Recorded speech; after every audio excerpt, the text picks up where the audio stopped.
E aí, gente, recentemente mais um prédio histórico de Caxias foi tombado. Estamos falando da Maesa. E pensando nisso, Câmara no Ar foi visitar alguns dos outros prédios históricos da cidade, contando um pouco da sua arquitetura e também alguns detalhes sobre eles.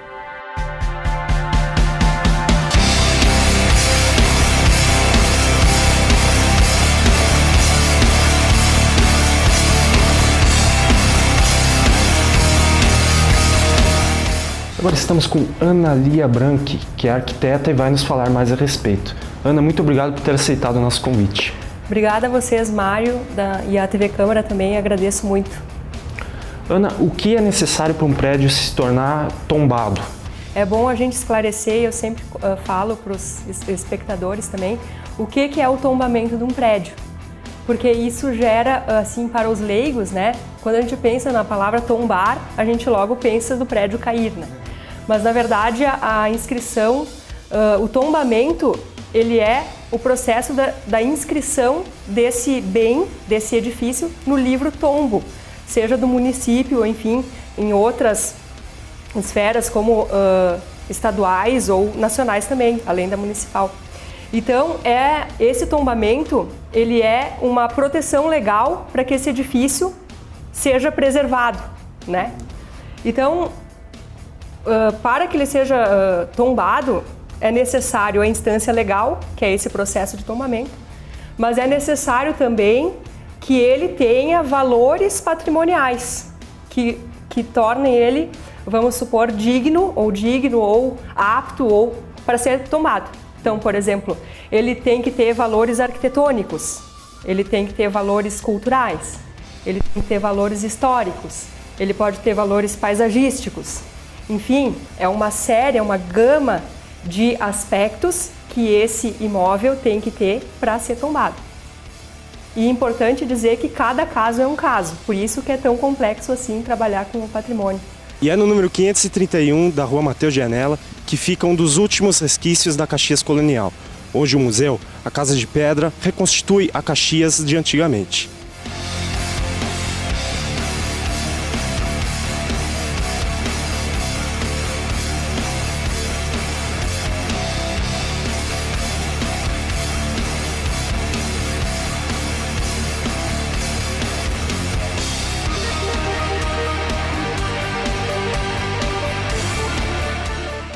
No que os primeiros construtores se inspiraram arquitetonicamente aqui em Caxias do Sul? Eu acho que existem estudos que estudaram a imigração italiana, enfim, a arquitetura da imigração italiana. A primeira arquitetura, a primeira fase da imigração italiana, ela era uma fase em que eles tinham que suprir uma necessidade. Quando eles chegaram aqui e compraram os lotes, eles tiveram que cortar os pinheiros, nos conta essa história, cortar os pinheiros e fazer uma arquitetura que suprisse essas necessidades básicas de abrigo e proteção. Então essa foi a primeira fase. Então inspiração arquitetônica, eu vou te dizer que foi a da necessidade e de repente a forma da arquitetura foi o que eles trouxeram de referência, enfim, das vivências deles lá na Itália, enfim. É importante dizer também que ao longo disso, não só os italianos, mas houve outras arquiteturas aqui. Por exemplo, né, enfim, eu não sei agora, não me vem à mente qual foi o primeiro prédio a ser construído, mas a gente tem prédios em alvenaria, prédios institucionais, como por exemplo, onde é o museu hoje, que era a antiga intendência, a prefeitura, né, também é um prédio que, enfim, tem a influência de quem governava, né, então não só desses italianos. Então, com isso a gente pode ver já desde o início uma mescla de arquitetura, entre arquitetura institucional, arquitetura residencial, arquitetura, vamos supor, alguns chamam de vernacular, que é essa que os populares construem, e uma arquitetura mais erudita, né? Então isso sempre foi acontecendo aqui nesse território de Caxias do Sul.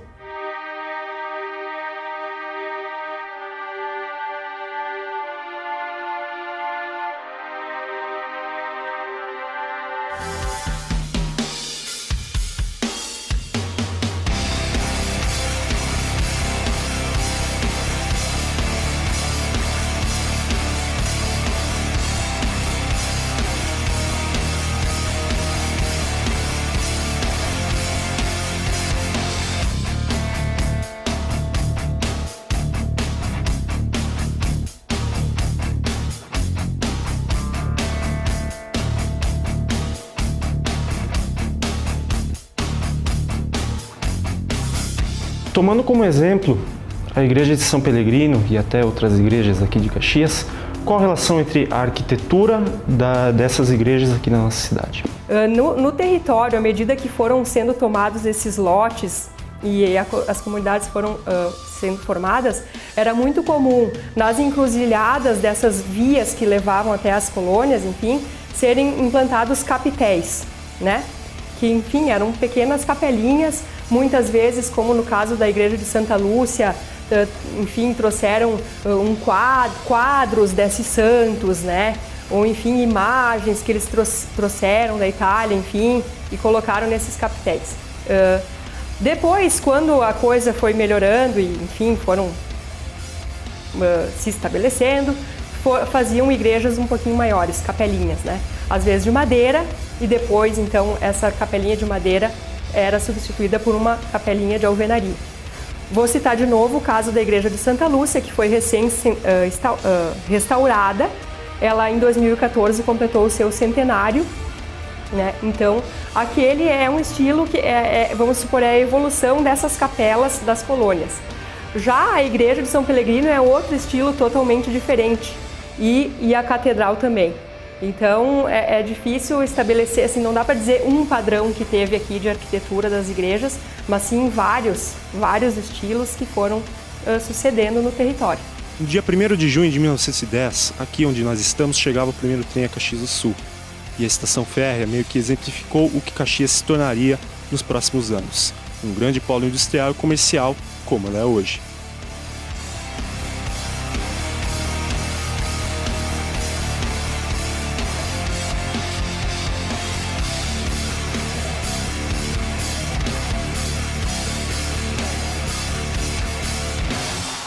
Outro exemplo seria a estação férrea aqui de Caxias, né, e todo esse período de 1910 em que a cidade começou a se tornar aquilo que ela é hoje. Arquitetonicamente, como eram os padrões daquela época?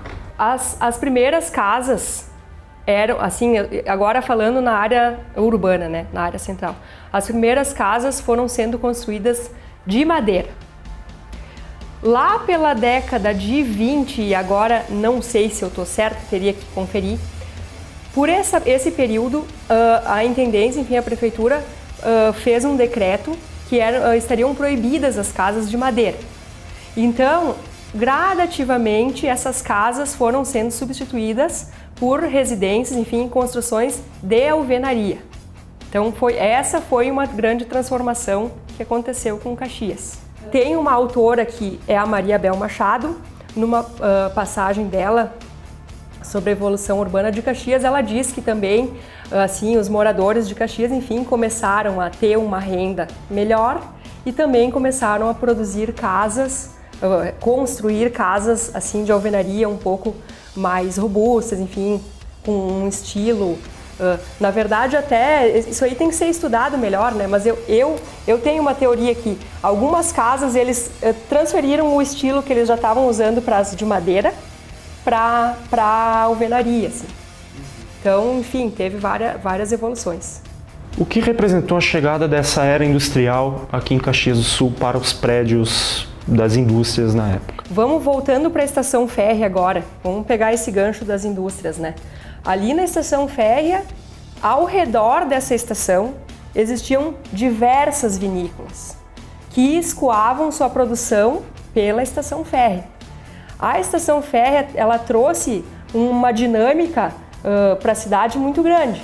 Não só pelas pessoas que trazia e levava, mas também pela produção que escoava. E isso deu um impulso grande para a cidade.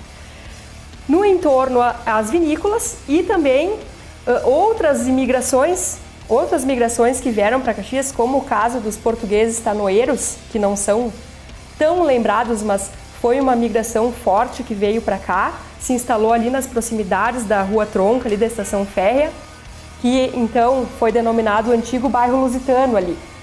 Eram portugueses que vieram fazer barril justamente pela necessidade de escoar a produção de vinho. Então veja bem como essa arquitetura gera essa dinâmica, como a estação gerou, enfim, demandas econômicas, e essas demandas econômicas vão gerando também os edifícios, né? Vão trazendo essas pessoas para Caxias do Sul até, enfim, tornar o que é hoje, como tu bem disseste.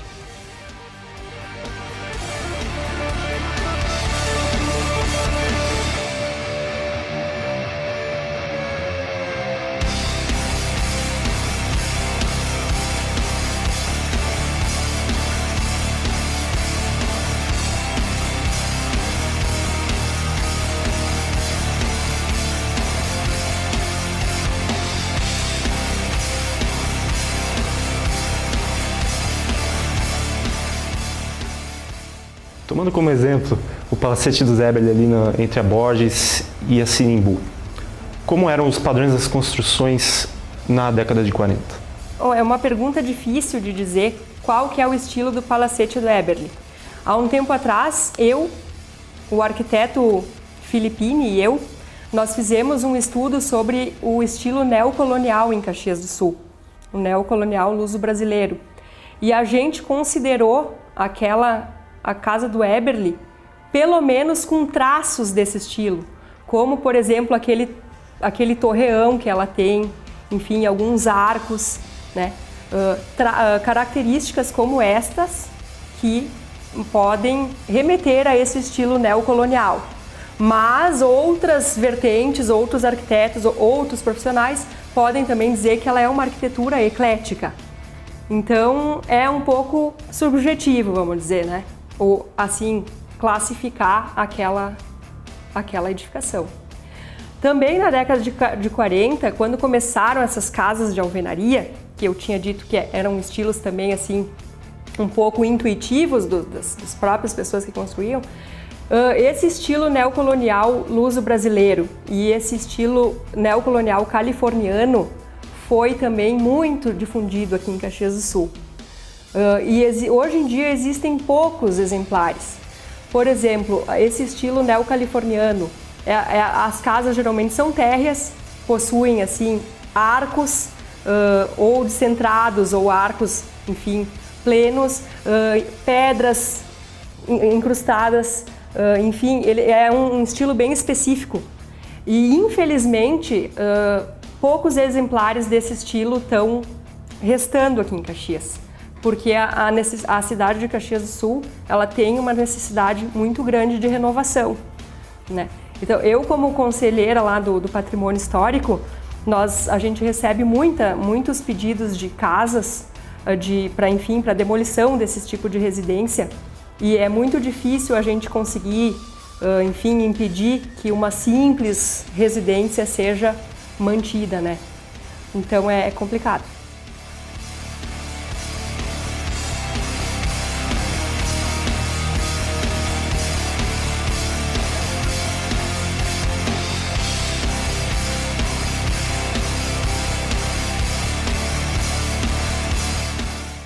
Qual o futuro, na sua opinião, dos prédios aqui de Caxias do Sul, tanto os prédios históricos quanto os novos, arquitetonicamente? Bom, eu chego à conclusão que o futuro da arquitetura, o futuro urbanístico de Caxias do Sul, eu não sei como será, tá? Mas eu tenho uma visão utópica. Eu tenho e eu acho que talvez um dia ela possa acontecer, se é que já não esteja acontecendo. Mas eu vejo assim, a cidade de Caxias do Sul tem uma necessidade de renovação, enfim, pelo seu crescimento, pela quantidade de pessoas. Também os proprietários, eles têm o direito de vender o seu bem, enfim, né, tem isso. Mas também tem o lado da preservação, porque a gente só é o que a gente se lembra, né? Então, se a gente não manter marcos urbanos que nos lembrem o que a gente foi um dia, vai ser difícil, até por uma questão de identidade, né? Então a minha visão utópica é essa, manter a cidade, mas sim renovando, manter renovando. É utópico, mas pode acontecer. O que eu vejo hoje em dia? Que nós arquitetos, assim, a gente acredita que é possível a gente manter uma edificação histórica e construir uma parte nova junto com ela.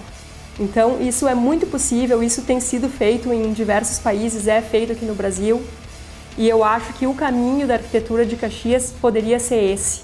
A gente manter a arquitetura antiga e sim, construir a nova junto com ela, fazer um conjunto que as duas se valorizem. Ana, muito obrigado de novo por ter essa participação aqui no nosso programa. É sempre um prazer poder contar com alguém que é especialista no assunto. Eu que agradeço, Mário. Sempre que precisar conversar sobre esses assuntos e outros assuntos também que eu possa conversar, eu estou à disposição. E esse foi o Câmara Análise dessa semana. Muito obrigado pela sua audiência e a gente se vê na próxima.